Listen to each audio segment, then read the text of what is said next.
In a previous video, I changed out the front wheels on this Meepo V3 DIY scooter in hopes of making the ride a lot smoother, which worked.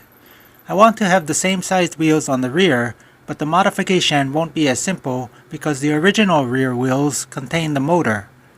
I'll see what I can come up with to increase the diameter of my Meepo's rear wheels next.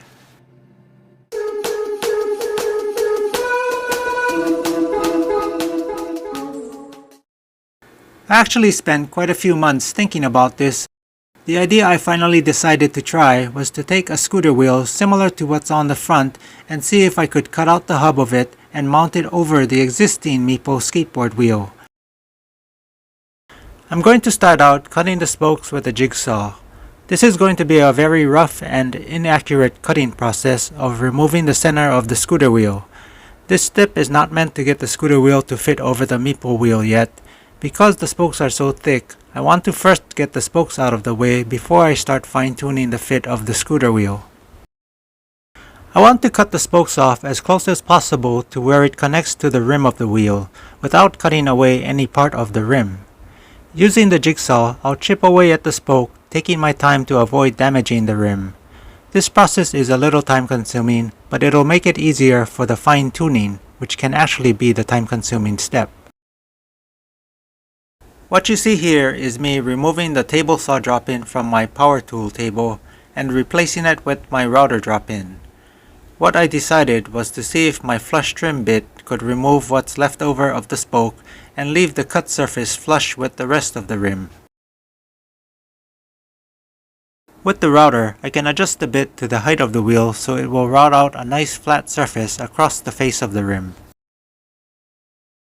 I'm used to using the bit on wood, but I've never used it to shave away plastic or hard rubber. What I'm doing now is a test of removing one of the spokes. It seems like the router bit is doing a good job at cutting away the spoke and leaving a reasonably smooth rim surface. The results of routing the one spoke was really nice, better than I could have done with any other tool, so I'm going to do the rest of the spokes the same way. In this clip, I'm playing the video at normal speed and leaving the sound on to give you a better idea of what it's like working with a router. They seem like big drills, but the motors turning the bit are extremely powerful.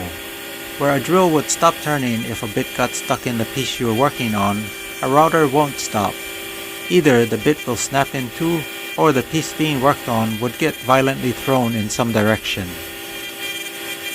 That was my worry with using the router to do this. But now that I know it works, the important thing to remember is to work slowly. Something else you can't really see in this clip is I'm using both hands, not just one. I'm guiding the cut with the hand nearest the bit, but not pushing towards the bit too much, to avoid my hand slipping into the bit accidentally. Most of the work to move the wheel around is being done by the hand you can't see. This is the completed wheel after all the spokes have been removed using the router. This is not sanded or prepped in any way. This is what it looks like straight from the router. For me, this is a pretty good result that I'm satisfied with. And finally, the reason I'm doing this is to get the scooter wheel to fit over the Meepo's drive wheel. For this particular Meepo wheel, I got lucky and the routed wheel was a perfect fit. The drawback to this process is each wheel's fit will be different because used skateboard wheels wear down at different rates depending on your riding style. Luckily, I only have to do 2 of these. I was able to get to a point where the scooter wheels fit tightly over the existing drive wheels on my Meepo board. I got really lucky because after I cut the wheels on the router the first time, the hole in the wheel was too small and I had to cut the entire circumference again, but only slightly. Luckily, after that light cutting process, the wheels fit tightly over the drive wheels with some persuasion, but better tight than loose. So this is my first test run. The main thing I'm worried about is that even though the scooter wheels fit tightly onto the Meepo, I'm not sure if when I make a turn, the scooter wheels will just slip off. I'm going to find out right now. One thing I did notice was launching from a dead stop definitely requires a push-off. Meepo usually says to do that even in the skateboard's stock configuration, but now with the bigger wheels, it's even harder to get rolling without pushing off. I also noticed braking is slower. Again, the bigger wheels will do that. Stopping is gradual, but quick enough. It's good to be aware of that though. Other than that, I'm pretty happy with how the board is performing. Of course, the whole reason for the bigger wheels is for a smoother ride over bumps. Not necessarily bumpy terrain, but more just the ability to absorb the impact of a bump better than with stock wheels. I didn't get this recorded on video, but riding on the road and sidewalk did feel a lot better than before. The impact of hitting a bump is minimal compared to hitting the same bump with the skateboard wheel.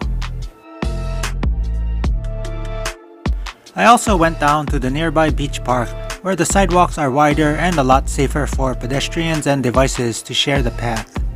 The smoother ride is a lot more noticeable here since I do a lot more riding here and I'm more familiar with the terrain.